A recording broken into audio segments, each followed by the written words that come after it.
السلام علیکم.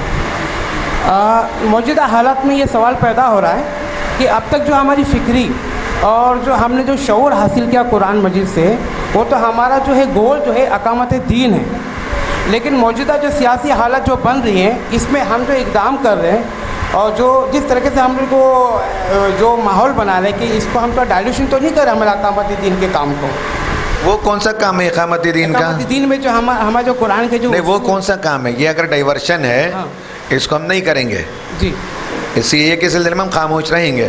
تو وہ کون سا کام ہے اقامت دین کا؟ یہ نہ کریں تو ہاں، تو یہ سوال ہم کو بتانا ہے کہ ہم یہ ڈائلیوشن کس معنی میں آ رہی ہے. اقامت دین میں ہم کو اللہ تعالیٰ کے دین کو قائم کرنا ہے جو قرآن کا بیس ہوتا ہے.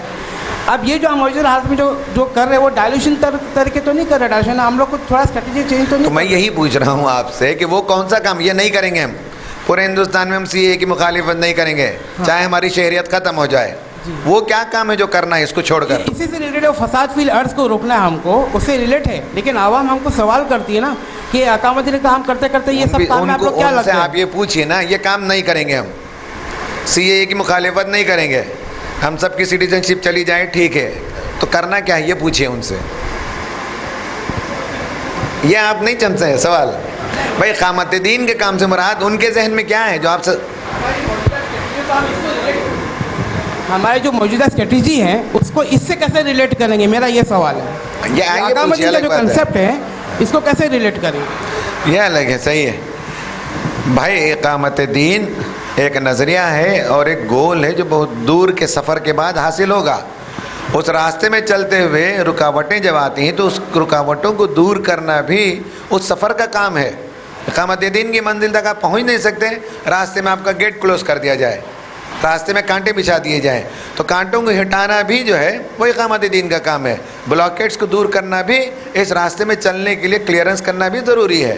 تو لوگوں کو یہ بتائیں کہ بیچ بیچ میں ایسی رکاوٹیں آتی رہتی اور انہیں ہینڈل کرنا اور سکسیزفلی ان کو ہٹانا یہ ہمارا کام ہے.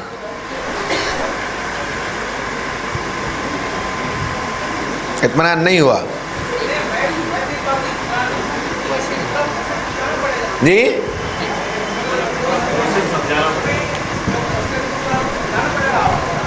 ان کو سمجھانا پڑے گا تو سیرت کا مطالعہ کرنا پڑے گا. تو بیسک جو ہے فساد فی الارض کو روکنا جو ہے یہ بھی اقامت دین کا ایک پروسیس میں ہے، وہی چیز ہے ایک طرح سے. نہیں، ویسے آپ کے ذہن میں اس فساد فی الارض بات بیٹھ گئی ہے. بیٹھیے میں بتاتا ہوں.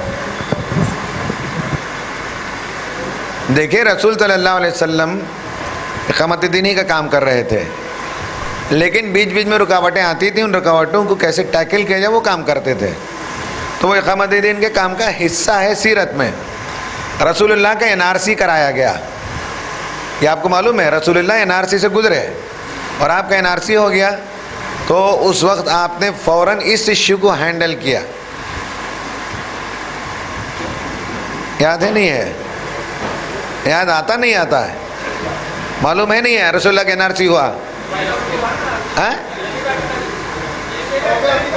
شیبہ میں طالب نہیں. اس کے بعد ابو طالب کے مرنے کے بعد ابو لہب جب ذمہ دار بنا تو 10 قبیلے تھے مکے میں، انہی 10 قبیلوں پر پورا مکہ مشتمل تھا. مکے کی حکومت اسی سے چلتی تھی، ٹرائبل گورنمنٹ. ٹرائبل گورنمنٹ میں 10 ٹرائب کے سردار ہوتے تھے، وہ سب ایکول ہوتے تھے. فرسٹ امنگ دا ایکولز کو شہر کا سردار مانا جاتا تھا، وہ بادشاہ نہیں ہوتا تھا. تو ابو لہب جب بنا ابو طالب کے بعد تو اس نے رسول اللہ کو بلایا مجلس میں، مرکزی شورا میں، دار الندوہ میں جو ہوتا تھا، اس میں رسول اللہ سے کہا کہ اپنی دعوت پیش کرو. رسول اللہ نے اپنی دعوت پیش کی اور نان کمپرومائزنگ اسٹائل میں آپ نے بتایا توحید، رسالت، آخرت کیا ہے اور جو لوگ شرک کریں گے ان کا کیا انجام ہے.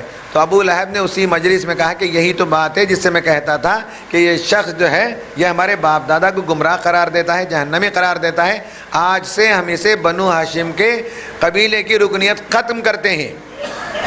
جیسے ہی رسول اللہ کی رکنیت ختم ہو گئی تو ٹرائبل قانون میں، وہاں کے دستور میں رسول اللہ کا قتل ہو جائے یا کسی بھی آدمی کا جو قبیلے سے باہر کر دیا جاتا ہے اس کا قتل کر دیں اگر، تو بہت مطلب کوئی اس کا جواب نہیں دے سکتا، خون بہا مطالبہ نہیں کر سکتا.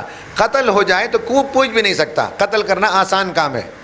ٹرائبل ممبرشپ ختم ہو جانے کے بعد کسی آدمی کو قتل کر دیا جائے تو کوئی بچانے والا نہیں ہوتا، تو رسول اللہ کا قتل بھی ہو سکتا تھا چونکہ آپ کی شہریت ختم ہو گئی.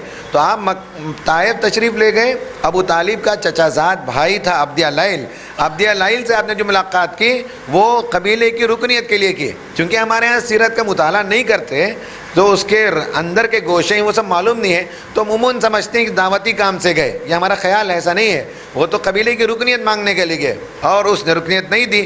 تو آپ مکہ تشریف لائے اور مکے کے حدود سے باہر کھڑے رہ کر آپ نے حضرت زید کو بھیجا جو آپ کے ساتھ تھے، اور سہیل بن عمرو سے کہا کہ کیا تم مجھے اپنے قبیلے کی رکنیت دے سکتے ہو؟ کہا کہ نہیں. پھر اللہ کے رسول صلی اللہ علیہ وسلم نے امیہ بن خلف کے پاس بھیجا تو اس نے کہا میں مکے والوں کی دشمنی لے کر میں تم کو نہیں دے سکتا، ہے نا. تو اس طرح سے 9 سرداروں کے پاس آپ بھیجتے رہے اور 9 کے 9 سرداروں نے ریجیکٹ کر دیا. 10واں سردار تھا مطعم بن عدی. اس نے کہا کہ میں محمد کو جو ہے اپنی قبیلے کی رکنیت دیتا ہوں اور ان سے کہو کہ وہیں رکے میں آتا ہوں. پھر وہ مکے کے باہر گیا، رسول اللہ کو لایا، کعبۃ اللہ میں کھڑے ہو کر ہاتھ پکڑ کر اعلان کیا کہ میں نے محمد کو آج سے قبیلے کی رکنیت دی ہے، اب جس کا جی چاہے مجھ سے لڑ لے.